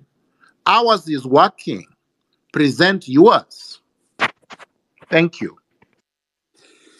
Thank you so much, Dr. Paul, I think at this point, really, they said never touch a running system if it's running now. I think we leave that to that. We leave it at that. Mook and then Abdi. Thank you for giving me the opportunity to speak. Mook Nyabinda, can you hear me? Can you hear me? Otherwise, Abdi, go. You can hear me? No, he's talking, Maj. He's talking. Okay, I then can I'll hear have to him. log out and go Okay, and you can hear me come now? back again. Yeah, okay. Yeah, go ahead. Go ahead, bro. Okay. So, hello everyone, and thank you again for organizing this space. And thank you to Dr. Miguna. And I think we should be the 10 million strong. There is no doubt there is a lot at stake and wrong in our country, and people are angry and frustrated. It's our duty to speak up and to go to the street and to fight for our rights. Kenya has been facing numerous challenges for sure, and that needs action. As we said in this forum many times, there is an economic hardship. The cost of living has soared, making basic necessities unaffordable for many people. We have even to increase our remittance to meet that gap. Corruption has been rampant within the government and has really drained public resources. Mismanagement of public funds and lack of accountability have perpetuated our culture of impunity. Human rights violation, increasing reports of police brutality and suppression of peaceful protest have violated citizens' fundamental right to express their grievances. And definitely there is also the inequality gap, the rich and the poor, that continues to widen. We need a change in leadership that prioritizes transparency, accountability, and well-being of all the citizens. We are committed to social justice, 100 million strong, and we go on. Viva. Thank you. Thank you so much, Abdi. And Daktari, thank you so much for being with us here. I would take it differently from the one question that keeps on coming. I think we have already the solution and we are not going to address it again. So if you're coming to ask way forward again, and yesterday you went through it, we will give the mic to other people with other questions. So Mok, you'll go. Maj, I hope you can hear me. I can hear you now. I can hear you. I can hear Miril. Paris. Okay. Yeah, I was just going through we are not going to address that question that Doc answered yesterday intensively. So people that are going to take us back or maybe divert our conversation, we are not going to give them the mic. We drop you from the mic if you're going to take it on that aspect. And it's not going to be like it's rude. It's going to be like you want to go forward and you keep on backtracking us unless you have an ill motive. So Husam, you'll take the mic. And then Marge will continue from there. Me, I'm here to back you up. So carry on. You're doing a good job. And Daktari, thank you very much. Sam.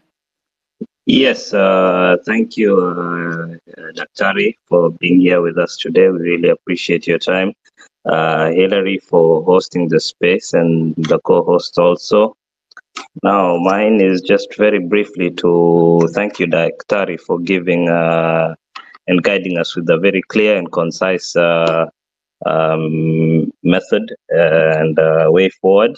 I think there's a lot of noise and many distractions with regards to the discourse which is currently going on. You know, there are very many diversionary discourses which are currently being propagated at the moment, and we really appreciate that, Daktari.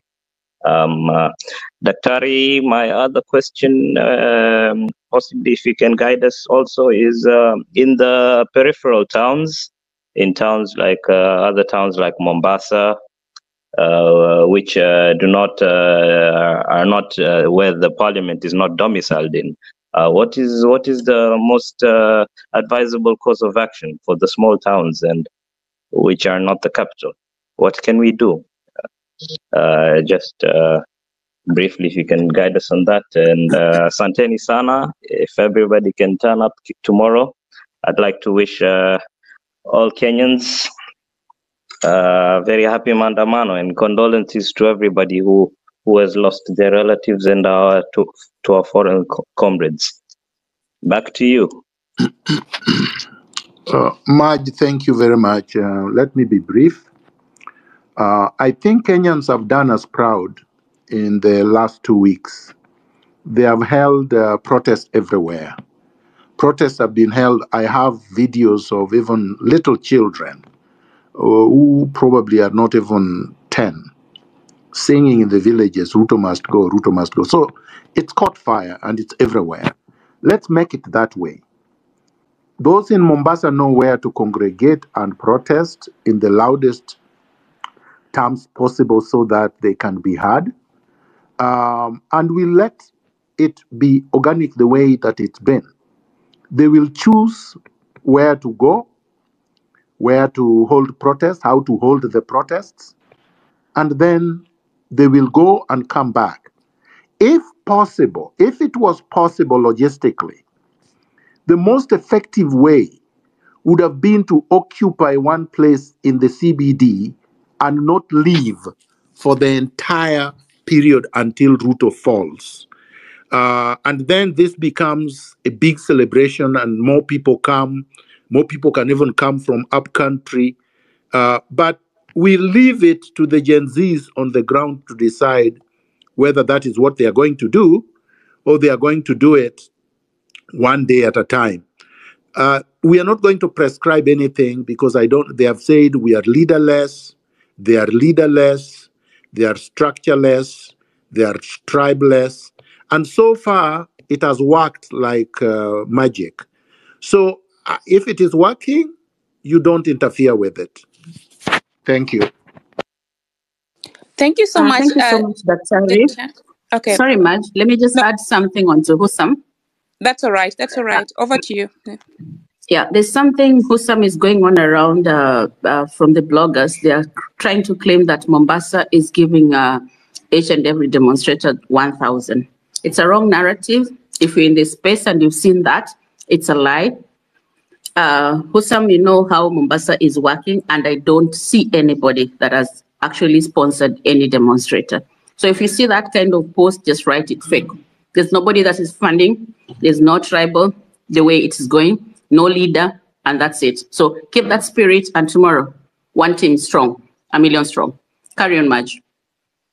Thank you so much, Biril, and thanks for really emphasizing that we should keep on track and remain, discussing, relevant things and not a repetition of what was done yesterday. So I underscore that, and we proceed. But did Mwok already speak, or because if he spoke, then we go to Rosemary. But should you want to say anything anytime, Biril, feel free to just open your mic. I'll see that, and you able to just proceed. And Margie, could we close it soon? Because I think going on too long is also not okay. So counterproductive. Shall we close it at the end, at the top of the hour? I believe so that people can also rest and then go. I'm so tired. Thank you. Okay, so KOT, it's good that you got the mic. So because we are closing at the top of the hour, unfortunately, we're not going to add more speakers, but we are going to discuss with Hillary and Dr. to tell us when we're coming next, and then we're going to, have a next session. So Rosemary. Thank you. Thank you so much. Can you all hear me? Kuona mtu ni nambari 5, unajua yeye ndo yuko kwenye mtima wa beki. Yes. Hello, can you all can you all hear me? Yeah. There was some interruption, but now everything is all right. Kindly proceed. Thank you. Thank you so much, Marge and Hillary and Biril for doing this. And Dr. Miguna, we salute you. I'll take only about a minute because you guys are stopping and I want others also to get a chance to be able to speak. I have been on the X Spaces for a long time. Marge, Hillary, you remember all that. We were in the doldrums. I mean, all of us have gone through this. We're very proud of the Generation Z. Now, Dr. Miguna, I sympathize with you. I pray for you on what you went through. I can tell you, even your enemies did not like what happened to you. Well, all of us, we are not boarding. That is one of the hashtags that we've used. And why am I bringing it up? Probably this is not said enough. Some of the good points that you've brought up, we must applaud them.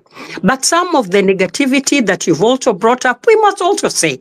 One of the negativity, and probably this may be personal, and really it doesn't matter. It is important to also take valid criticism. Sometimes you come on very strongly, and your language sometimes leaves a lot to be desired. So I'll just stop at that. But having pushed the Ruto narrative because you were unhappy with Uhuru and this and that, and he was imposing another leader. This is not neither here nor there, and it's not a question of you're going to either now say all negative things because I've said this. No, let's just we are all brothers and sisters. Sote ni wa Kenya. Whether you live in Canada, I live in the US, nyumbani Kenya is home, and we are very proud. Now let me come back to some of the very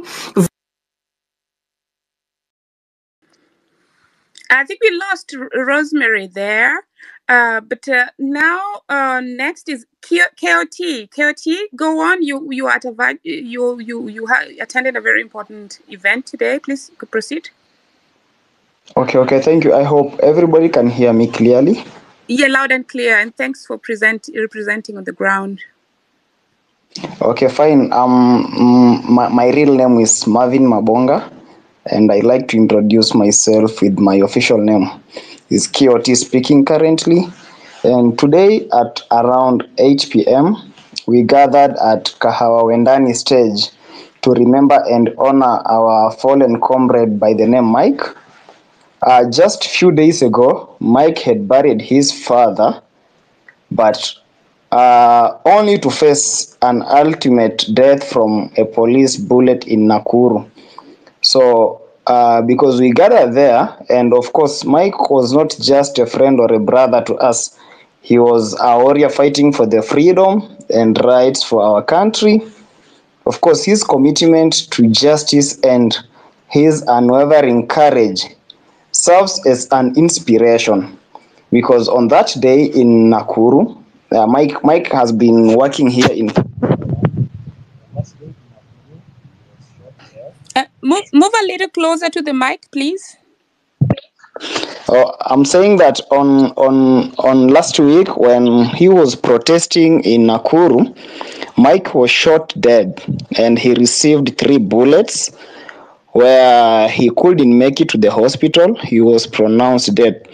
And of course, we lit the candles in his memory so as to keep his spirit alive and to remind ourselves of the work that still needs to be done.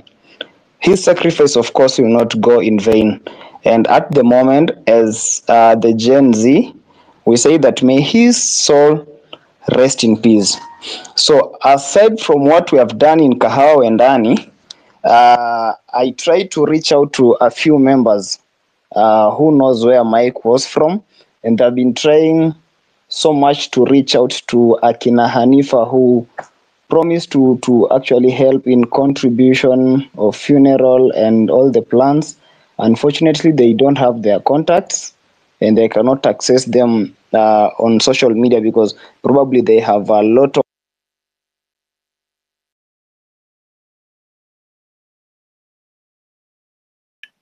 I'm sorry to do that. Okay. KOT, I'm sorry, forgive me. We really had a guest, and I'll address you differently, like separately on this. Kindly allow me. We need Daktari to wind up so that we can close with Daktari, and then you can have AOB. So if you don't have a question, I'll allow you to stick on the mic. But if you don't have a question for Daktari, hold on, please be real. Kindly, yes. I think he's looking for ways of having the compensation, or there was a money that was being collected, and Hanifa stated that they cannot pay out without reports from the post-mortem report. So probably it's about the process there. So I would like to encourage you, KOT, to really just check with Hanifa. She made a post there so that at least they can be able, if there are any questions we can clarify. You can also just inbox me so that we can follow up on that. Is that fine? Yeah, that's KOT? why I said we do it differently. Okay. That I also have the contact, and then we'll try to address it differently so that we don't have to hold up Daktari. That's why I wanted him to hold it up. Thank you. Back to you. Is that okay, KOT? Are you okay with that? Sure. Yeah, sure. Yeah, kindly. We'll help you out in that, and then so that the family can be compensated because the money was already out. We just need to wind up with the people with questions so that we can release Daktari. He's been here for a while, and we want to respect his time so that when we invite him again, he can actually come back. So if you don't have a question, I'll take it from here kindly. If you have a question, just give me a hand up. But if you have a comment, we'll take it after Daktari has left. Can we all agree on that? So if you have a question, give me your hand up. Moses, take the mic, and then Kingsman. Moses, thank you so much. Hi, thank you so much, Marge and Hilary, and Beryl for this opportunity. It's been so long being in the spaces, but I've actually been following the conversation since the onset of these peaceful demonstrations, and so far we've seen how it started peacefully and to the violence coming in, causing a lot of chaos and a lot of unnecessary saga. So the only thing I really want to direct to Daktari, it's based on a letter that actually also has been making rounds online. And still in regards to the writer, I want also to maybe get clarifications on maybe what can be done. I remember last demonstrations, there's this thing that is really going on, and I feel it's really time that we come and address it. And even as those that will be marching for the peaceful protest tomorrow, we really need to be to stop any violence at all costs. Because I remember last Tuesday, within the group that you are marching into town, there's this group of just unknown people that were even throwing stones to the police officers. And these are the kind of people we are trying to talk about. Is there possible ways that one, these people can come and they be identified? And how also can this double speaking from the government, even sponsoring goons, be brought forward so that these people also be brought to book instead of having the entire demonstration thing as violence, yet they are the people that are, at the end of the day, have organized such troops. And lastly, how possible, how valid is the letter that is really coming from the Office of the Director of Public Prosecution that is so much talking about applying the full force? What really happens to the perpetrators? What really happens to those that are already victims to this? And with the letter, is it really valid? Is it really constitutional that such statement would come at this particular time where other families are mourning, others are nursing injuries caused by the same police officers? Because all we know, it is the same officers that caused all this havoc in the streets, and nobody, a civilian, really came and shot a peaceful protester if it's not the officer. And then now this is coming to be. And finally, I'm so sorry, Dr. Miguna. I've really followed up your conversation, and I totally agree and understand with your take on coming and standing with us, which I'm so thankful, I'm so grateful about. It's been a lesson to most of us. And I would also kindly request, I know at some point we were not together in one party and you ended up blocking me. Kindly, I would really request that you forgive me on that so that we all flow in the same course, and I'll be also updated on your information that are so impactful that you share on your space. Thank you so much. Thanks. So, Kingsman, your question, and then Dr. Harry will close. Mine is not a question. Okay. Thank you, Go Mark, on, for go on. that. Yeah. Mine is not a question. It's just an update on. I've seen there are numbers that have been updated. Anti-finance bill protest: 39 killed, 361 injured. Deaths in Nairobi: 17, was in Gishu, Eldoret, that is 4, Nakuru 3, Mombasa 3, Kajiado 3, Kisumu 2, Laikipia 1, Narok 1, Kakamega 1, Kisii 1, Siaya 1, Kiambu 1, Nandi 1. Enforced or involuntary disappearances 32, arrest of protesters 627. So I just wanted to bring that up to speed so that when Daktari makes his closing remarks, you can maybe comment on that. Thank you so much. Over to you, Daktari. Thank you very much, Maj and the other co-hosts, and thank everybody else who joined the space. The struggle continues. I will be quite brief. Regarding the goons that have been hired or that just joined because they are criminals, they want to loot, I think the best course of action, there are two. One, use your cameras, use your phones, take pictures of the people that are implicated, and let's use our spaces to be able to expose them and hand them over to the public. So that's number one. And or hand them over when eventually we have an accountable system to a system and a process that can bring justice to the people. Two, if they are few and you are many, overpower them and stop them from doing what they're doing. Yeah, just overpower them. Tie them up, leave them in the streets. That would be a punishment to them. Because, and of course, you take their pictures too. So those are the only two things that you can do with respect to these thugs. You can't distract from what you are doing to address the issue of the thugs. If they are not stopping the demonstrations and they are simply looting, but they have left the roads open for you, keep on marching. Don't be distracted. Keep on marching. Don't leave what you are doing to go to attend to things that you are not responsible for. Because you are not law enforcement officers, and the ones we have are goons. Number two, the issue of the issue of the Director of Public Prosecutions and the letter that purportedly circulating, if it is genuine, should be ignored. Completely ignore any letters, whether it is from the Attorney General, whether it is from the Director of Public Prosecutions, whether it is from the IG, whether it is from Ruto, just ignore it. You are the bosses. Power is in your hands. There is nothing they can do. They cannot arrest 54 million people. And those who are arrested should contact the LSK.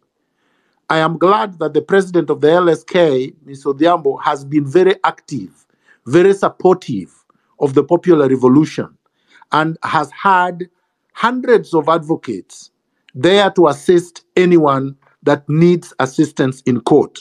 Let's utilize that goodwill 100%. I would like to encourage everyone to remain peaceful. I would like everyone to be together. I would like everyone to dress distinctively in black, in white, in green. And I hope that we are going to achieve what we have set out to do. Viva, good luck, God bless you. Thank you so much, Daktari, for finding time to be with us and also heading up the squad and the team to make sure that in the morning all of us on the road and doing something. And if you're not ready to die, just remain in the house, sleep. If it's not a joke, but also let us be peaceful as much as we can. Let us be together as a team. Let us have everything that is possible. Let us small flags is being coordinated. Some people will have flags in town, Nairobi. Then the team will share those small flags are very key. That one keeps you. And whoever doesn't have uniform and come to capture you, that is a thief. That is a thug. Don't allow a civilian to arrest you because you pay the taxes for those people to be in uniform. So anybody who doesn't have a uniform, that is a what? That is a tag. And I think that's the way to go. And I thank you so much, guys, for being here for that. Actually, Hillary, that point you're making is very important. Because I don't think Kenyans understand this. In the West, all over the world, arrests can only be executed by people in uniform. There is no arrest that happens with people who are wearing civilian clothing. Anybody purporting to be arresting someone and they are not wearing uniform is committing an abduction. So those are not police officers as far as we are concerned. We had Ruto saying they are police officers. They can investigate. Those are undercover. They can investigate as undercover, but they cannot execute an arrest legitimately. Thank you very much, Hillary, for raising that. Thank you so much, Daktari, for always being vigilant. And we want to assure our people that we said yesterday, these are our conversations that will never stop. We're going to plan with Daktari when, again, we are coming to address people this week or weekend to make sure that this conversation is going on. And let us have information wherever you are, which county you are. I know now Migori, Wargangari, I can see Homa Bay, I can see Nyeri, people are Meru. Everywhere I can see everybody saying that we are ready to go, and some are not even in a sleep. They are in overnight burning the night here. We're just waiting to get to the road. But make sure you're in a group, you're in a team, and be ready, guys. I want to I want to be relevant today, but I know you guys gonna kill me. I want to close this one Then we can have open mic. What do you think? Hilary, yes, please let's kindly proceed to close this space, because this was Dr. Miguna's. Like he was addressing this, and then you can open if you can open an open mic for those who want to come on in. Chime Yeah, in. and thanks Okay. everyone. Yeah. All right. Thanks to everyone. Thank you. I'm doing open mic. Kingsman. Thank you so much for good job. Be real. Thank you, Marge. Thank you, everybody who spoke. Everybody who was in a mic. Everybody. I'm doing open mic that we can have open mic where we can just chime in till morning, and then we get to the road. I know it is now 11 p.m. and yep. We need to take dinner. Take dinner, man. I'm also want to take some dinner here, but we're gonna do open mic for us to at least chime in. Thank you so much, guys. Keep it alive all the time. Here at Hillary Connection Twitter time. Make sure you follow each other all the time.